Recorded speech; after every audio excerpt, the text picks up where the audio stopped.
This video lectures on George Washington, the first President of the United States. He was born on his father's plantation in Pope's Creek. He was born at his father's plantation named Pope's Creek in Westmoreland, Virginia, on February 22, 1732. His father led the plantation and served as justice on the county court. Not much is known about his education, but he did try to join the Navy, and when his mother didn't let him, he became a surveyor of the wilderness areas in Culpeper, where he established himself as part of the gentry class and bought a plot of unclaimed land that would later become known as Mount Vernon.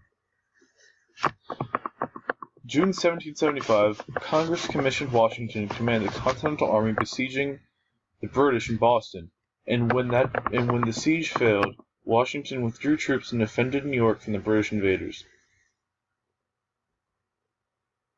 He was president from 1789 to 1797, and his self-imposed retirement at the age after 8 years set a precedent that was followed until FDR. Wanting peace and angered by the excess of state legislatures and incompetence of the Confederate Congress, Washington presided over the Constitutional Convention to ensure that the Constitution was ratified and a new government could be established.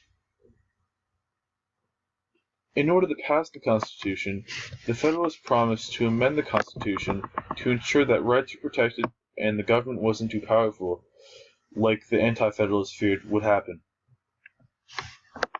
Around the time that Washington was elected president, the French Revolution was just gaining traction, and some citizens from France came over and attempted to gain support in America for their cause. One in particular, calling himself Citizen Genet, came to the U.S. and traveled through the country in order to try and gain support from the people and the government for their cause. But Washington insisted on neutrality even when Citizen Genet brought a French warship into port.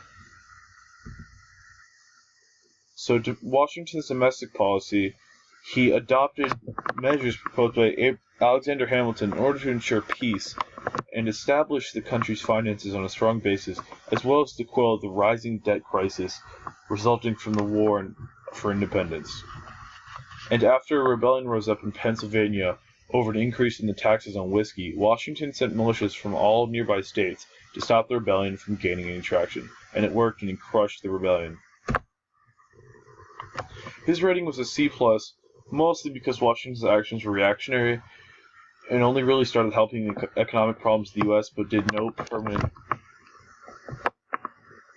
progress towards fixing the economic problems. In the northwest frontier, settlers were still warring with Native Americans who the British supported by giving guns and so Washington took control over the diplomacy with the Native Americans and started to discuss peaceful methods of resolving the conflict in the Northwest. And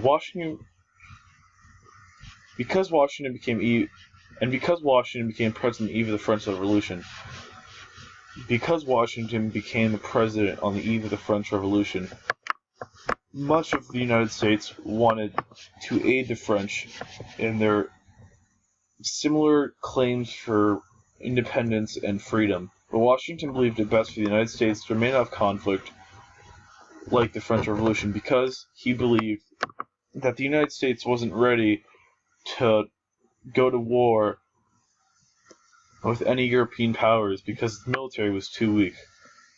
And his foreign policy got a D because he didn't really help America's international position in any real way. But he did keep us out of wars, so he didn't get an F. So overall, Washington was a pretty bad president because he remained neutral and didn't really change much internationally. But he did kind of begin to fix the economic problems of the U.S. But his administration did lead to the disorganized political party system. So, in summary, most of his accomplishments took place before his presidency, so I gave him a C-.